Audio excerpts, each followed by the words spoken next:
बिस्मिल्लाहिर्रहमानिर्रहीम। बोलते कालम के साथ मैं आमिर रज़ा खान और बांग्लादेश के नए वज़ीर आज़म तारिक रहमान, जिनका है ऐलान कि बांग्लादेश बनेगा पाकिस्तान। ये पहले भी पाकिस्तान था, लेकिन 1971 में भारत की साजिश से ये बांग्लादेश बन गया। पहले हम इसे मशरक़ी पाकिस्तान कहते थे और उसके बाद नफ़रतें और कदूरतें बढ़ाता रहा भारत, साजिश पे साजिश जो है वो चलाता रहा। मुजीबुर रहमान फिर उसकी बेटी जो है वो हुक्मरान रही और इस तरह बांग्लादेश में वो भाई जो हमसे दूर हो गए थे करीब ना आ सके। लेकिन अब इतने सालों के बाद, यानी 54-55 साल के बाद दोबारा वहाँ पर एक ऐसी हुकूमत आई है जो शेख हसीना वाजिद के जहर में बुझे जो तीर थे उनको निकाल कर वहाँ पर मरहम लगाना चाहती है। जी हाँ, बांग्लादेश के 13वें आम इंतखाबात मुकम्मल हो गए और उसके बाद तारिक रहमान जो हैं जो कि ज़ियाउर रहमान के बेटे हैं। ज़ियाउर रहमान वो फ़ौजी अफसर थे जो किसी ज़माने में पाकिस्तान फ़ौज के सर्विस में रहे। फिर उनके बाद उनकी जो बेगम थी खालिदा ज़िया, वो उनकी पार्टी को चलाती रही। National party, Bangladesh nationalist party उनका नाम था। लेकिन फिर हसीना वाजिद का जब दौर आया तो भारत के साथ मिलकर इस पार्टी के बेशतर लोगों को जिला वतन होना पड़ा, जिनमें तारिक रहमान भी शामिल थे। तारिक रहमान तकरीबन 18 माह तक कैद रहे और उसके बाद 17 साल की जिला वतनी काटी।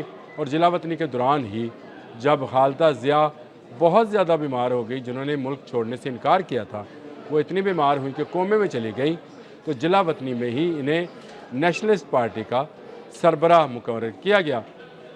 लेकिन फिर वो बांग्लादेश स्प्रिंग आई, यानी वो बांग्लादेश में आज़ादी की लहर उठी और इस लहर के नतीजे में हसीना वाजिद को अपने ही आका यानी भारत के पास भागना पड़ा और आजकल भी वहीं पर मुकीम है। भारत की तमाम साजिश खुलकर सामने आ गई और बंगालियों को यह एहसास हुआ कि उन्होंने पाकिस्तान से दूरी नहीं, इस्लाम से दूरी इख्तियार की, पाकिस्तान से दूरी इख्तियार की, इस्लामी भाइयों से दूरी इख्तियार की और अब ये दोनों भाई दोबारा मिल गए हैं। बांग्लादेश स्प्रिंग के नतीजे में जो तलबा तहरीक चली, हसीना वाजिद को भागने पर मजबूर किया। गो वहाँ पर जो इस वक्त सियासी सूरत हाल है उसमें 2/3 अक्सरियत नेशनलिस्ट पार्टी ने हासिल कर ली है, यानी 300 में से 212 नशिस्तें जो हैं हासिल कर ली। इन्होंने जो हासिल किया वो तो हासिल किया, लेकिन इसके साथ जो अपोजिशन में जमात आई है जिन्होंने तकरीबन इस वक्त 70 नशिस्तें जो हैं हासिल कर ली हैं, वो बांग्लादेश की जमात इस्लामी है। यानी अपोजिशन भी भारत मुखालिफ और हुकूमत भी भारत मुखालिफ। और इस तरह से अब एक और पाकिस्तान जो है भारत के लिए उस सरहद पे जिसका वो अपनी सरहद कहा करता था, बंगाल की सरहद को वो उसको अपनी सरहद कहा करते थे और ये सरहद खुली रही है बहुत अरसा तक। भारतीय खुलेआम आते जाते थे, कारोबार पर कब्ज़ा किया, ज़मीनों पर कब्ज़ा किया, गरीब बंगालियों का इस्तेसाल किया और उसके बाद जो है अब एक तरफ उसके मशरक़ी बार्डर में और एक तरफ उसके जनूबी बार्डर में जो है 2 पाकिस्तान फिर मार्ज़ वजूद में आ गए हैं। वो जो कहा करती थी इंदिरा गांधी कि उसने 2 कौमी नज़रिया जो है बहेरा बंगाल में डबो दिया, ये 1971 में उसका बयान था जब मशरक़ी पाकिस्तान उसकी साजिश से बांग्लादेश बना था। लेकिन अब तारिक रहमान के आने के बाद पाकिस्तान और बांग्लादेश के मफादात एक हो गए हैं। पाकिस्तान और बांग्लादेश की क्रिकेट एक हो गई है और पाकिस्तान और बांग्लादेश के दुश्मन एक हो गए हैं। और दुश्मन कौन है? दुश्मन भारत है। जी हाँ, वही भारत जिसने जंग मई में पाकिस्तान पर हमला किया और उसके बाद एक साजिश के तहत बांग्लादेश में दहशतगर्दी कराते रहे और मुख्तलिफ सियासतदानों को कत्ल कराया। ये मूवमेंट चली और मूवमेंट के बाद अब इलेक्शन हुए।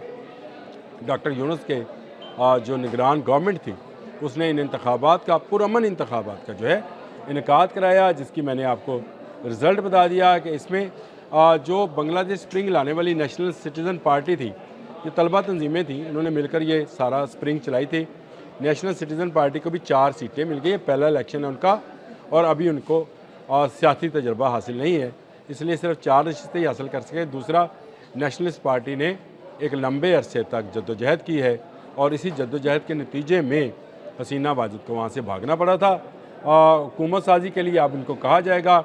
जो बांग्लादेश इलेक्शन कमीशन है उसने बताया है कि वोटरों का टर्नआउट जो था वो 44 था, यानी 59% से जायद का ये बहुत बड़ा वोट टर्न आउट है। अगर आप इसको पाकिस्तान के आम इंतखाबात के को सामने रख कर देखें तो ये बहुत ही बड़ा टर्न आउट है जो कि बांग्लादेश के लोगों ने जोक दर जोक जाकर ढाका, सिलहट और जो भी आप नाम ले लें तमाम जगहों पर जो है जाकर ना सिर्फ वोट कास्ट किया, बल्कि ये वोट जो बक्से में डाला गया नेशनलिस्ट पार्टी का वोट नहीं था, ये भारत मुखालफत का वोट था कि आज के बाद बांग्लादेश में भारत की हुक्मरानी ख़त्म है और पाकिस्तान की दोस्ती शुरू है। और पाकिस्तान, मगरबी पाकिस्तान जो आज पाकिस्तान है, ये मगरबी पाकिस्तान था, और जो वो पाकिस्तान था वो मशरक़ी पाकिस्तान था।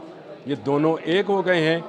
मैंने आपको बता दिया मफादात में, दुश्मनी में और जो है बैनुल-अक़वामी मामलात में, जिसमें मैंने आपको सबसे पहला हवाला जो दिया वो क्रिकेट का है और क्रिकेट में पाकिस्तान ने इनका भरपूर साथ दिया। अब दोनों का दिफा भी एक होगा।